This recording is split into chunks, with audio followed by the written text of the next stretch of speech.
Welcome in to DCTF Live Instant Recaps here at the UIL Football State Championships at NRG Stadium. I'm Max Thompson of Dave Campbell's Texas Football. That's Mike Craven.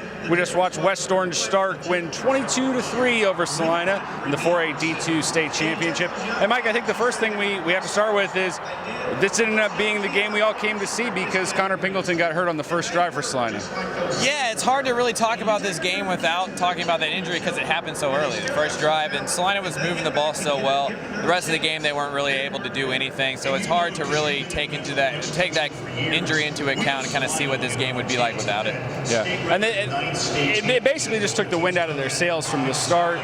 Take nothing away from West Orange Stark, but it was very clearly we've watched the Celina team all season be a juggernaut on offense, a great defensive team, but a scoring machine. Pingleton gives them sort of two dimensions at quarterback, both through the air and with his feet. The minute he went down, it was clear Celina's sails were deflated, and it took West Orange Stark, in fact, a lot of time to get going. What started working for them? Well, that first quarter, they had like 7 yards, no first downs. I mean, they really struggled. I think it was getting the ball a lot. They started getting better field position. Their first two drives, one started at the 3, one started at the 1, so they were pinned back early. But once they got some field position, once Celina was on the field a lot defensively, you could just see the speed and all the talent. Jack Dallas started making some throws, and that opened up the running game, and they played really well after that. Like on the offensive, defensive line, they really dominated the trenches. Well, let's bounce off that. Let's talk about Jack Dallas, everyone's favorite name for a QB in Texas. I don't think anyone is, at this point, it's, did you know Jerome Bettis is from Detroit of these state championships? But he earned everything. I mean, last year, lost to Gilmer, but really carried that West Orange Stark team on offense. This year, finished the job. What can you say about his performance? What makes him so dynamic? Why was he the leader they needed today? I think you can tell that he was in this game last year and lost. You know, I think that experience was invaluable. He's only a junior still. If you look up and down this roster, a lot of the guys that made a lot of big plays are juniors. They're going to be just as good next year, if not better.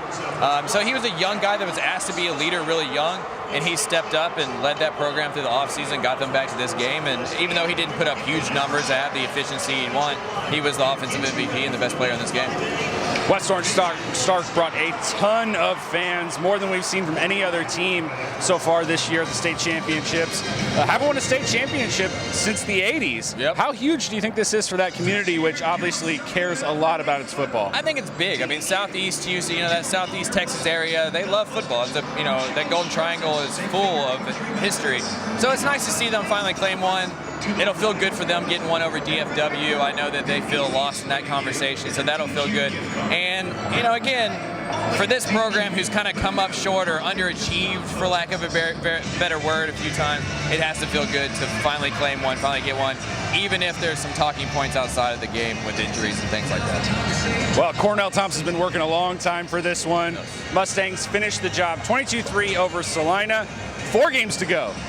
4 games to go. We were past the halfway point. And we're on time. And we're on time. We're on time. Here is a miracle. It is a miracle. But we're looking forward to Lake Ridge and George Ranch. We'll see you guys for that one.